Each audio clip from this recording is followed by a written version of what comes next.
Hello friends, good morning. ಎಲ್ಲರೂ ಹೇಗಿದ್ದೀರಿ? ಮಂಗಳ ಕಿಚನ್ಗೆ ಸ್ವಾಗತ. ನಾನಿವತ್ತು ಹೆಸರು ಕಾಳು ಬಳಸಿ ರುಚಿಕರವಾದ ಆರೋಗ್ಯಕರವಾದ ದೋಸೆ ಮಾಡೋದು ಯಾವ ಥರ ಅಂತ ತೋರಿಸ್ಕೊಡ್ತೀನಿ.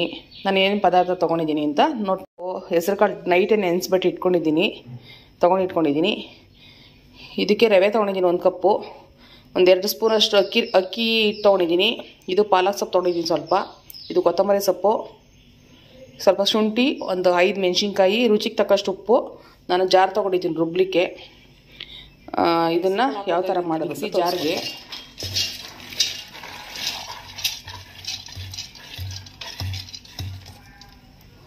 ಸಾಕು ಹಾಕ್ಕೊಂಡಿದ್ದೀನಿ. ಹೆಸರು ಕಾಳು ಒಂದು ಅರ್ಧ ಕಪ್ಪಷ್ಟು ರವೆ ಹಾಕ್ಕೊತಾ ಇದ್ದೀನಿ. ಇದಕ್ಕೇ 1-2 ಸ್ಪೂನಷ್ಟು ಅಕ್ಕಿ ಹಿಟ್ಟು ಹಾಕ್ಕೊತಾ ಇದ್ದೀನಿ.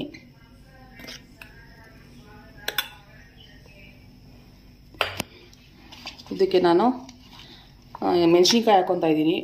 ಕೈ ತೊಗೊಂಡಿದ್ದೀನಲ್ಲ, ಇದಕ್ಕೆ ಸ್ವಲ್ಪ ಕೊತ್ತಂಬರಿ ಸೊಪ್ಪು ಹಾಕ್ಕೊತಾ ಇದ್ದೀನಿ. ಇದು ಸ್ವಲ್ಪ ಇದು ಪಾಲಕ್ ಸೊಪ್ಪು ತೊಗೊಂಡಿದ್ದೀನಲ್ಲ, ಅದು ಹಾಕ್ಕೊತಾ ಇದ್ದೀನಿ. ಶುಂಠಿ ಹಾಕ್ಕೊತಾ ತೊಗೊಂಡಿದ್ದೀನಲ್ಲ, ಅದು ಹಾಕ್ಕೊಂಡು ರುಬ್ಕೊಳ್ಳೋಣ. ಇದನ್ನು ಒಂದು ಅರ್ಧ ಗ್ಲಾಸ್ ಹಾಕ್ಕೊಳ್ಳಿ. ನಮ್ಗೆ ಅದು ಚೆನ್ನಾಗಿ ಇದಾಗಬೇಕಲ್ಲ, ಹಾಗಾಗಿ ರುಬ್ಕೊಂತ ಇದ್ದೀನಿ. ಇದಾಗಿದೆ. ಇವಾಗ ಬೇರೆ ಪಾತ್ರೆಗೆ ಶೇರ್ ಮಾಡ್ಕೊಳ್ಳೋಣ.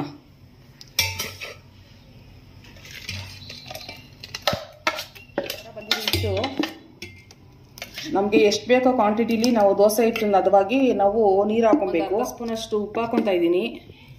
ಸ್ವಲ್ಪನೇ ಹಾಕೋಬೇಕು. ಹೆಲ್ತಿಯಾಗಿರುತ್ತೆ, ಜಾಸ್ತಿ ಉಪ್ಪು ಹಾಕೊಂಬೇಡಿ. ಸ್ವಲ್ಪ ಸ್ವೀಟ್ ಇರುತ್ತಲ್ಲ, ಸ್ವಲ್ಪ ಸಾಕು. ಸ್ವಲ್ಪ ನೀರು ಹಾಕೊತಾ ಇದ್ದೀನಿ. ಒಂದು 1/4 ಗ್ಲಾಸ್ ಅಷ್ಟು ಸಾಕು. ಹಾಕ್ಕೊಂಡು ಇದನ್ನು ಚೆನ್ನಾಗಿ ತಿರುಗಿಸ್ಕೊಂಡು ನಾನು ದೋಸೆ ಯಾವ ಥರ ಅಂತ ಮಾಡೋದು ಅಂತ ತೋರಿಸ್ಕೊಡ್ತೀನಿ. ನೋಡಿ ಫ್ರೆಂಡ್ಸ್, ಅದು ಕಬ್ಬಿಣದ ಹಂಚಿ ಇಟ್ಕೊಂಡಿದ್ದೀನಿ ನಾನು. ಸ್ವಲ್ಪ ಎಣ್ಣೆ ಹಾಕೋಣ ಇವಾಗ. ಸ್ವಲ್ಪ ಜಾಸ್ತಿ ಬೇಡ. ಹೆಲ್ತಿಯಾಗಿರೋಂಥ ಫುಡ್ಡು ಹೆಲ್ತಿಯಾಗೇ ತಿನ್ನಬೇಕು. ಹಾಗಾಗಿ ದೋಸೆ ಹಾಕ್ಕೊತಾ ಇದ್ದೀನಿ. ಎಣ್ಣೆ ಹಂಚು ಕಾಯ್ದಿದೆ, ಎಣ್ಣೆ ಹಾಕ್ಕೊತಾ ಇದ್ದೀನಿ. ಇದು ದೋಸೆ ಹಾಕ್ಕೊತಾ ಇದ್ದೀನಿ ಇವಾಗ. ನೋಡಿ, ನಮ್ಗೆ ಎಷ್ಟು ಬೇಕೋ ಅಷ್ಟು ಇದು ರೌಂಡ್ ಮಾಡಿಕೊಡ್ರಿ, ಸಾಕು. ಚಿಕ್ಕದಾಗೆ ಮಾಡ್ಕೊತಾ ಇದ್ದೀನಿ.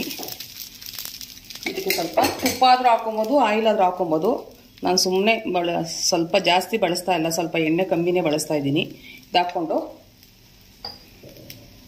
ನೋಡಿ ಫ್ರೆಂಡ್ಸ್, ಇದಾಗಿದೆ ನೋಡಿ.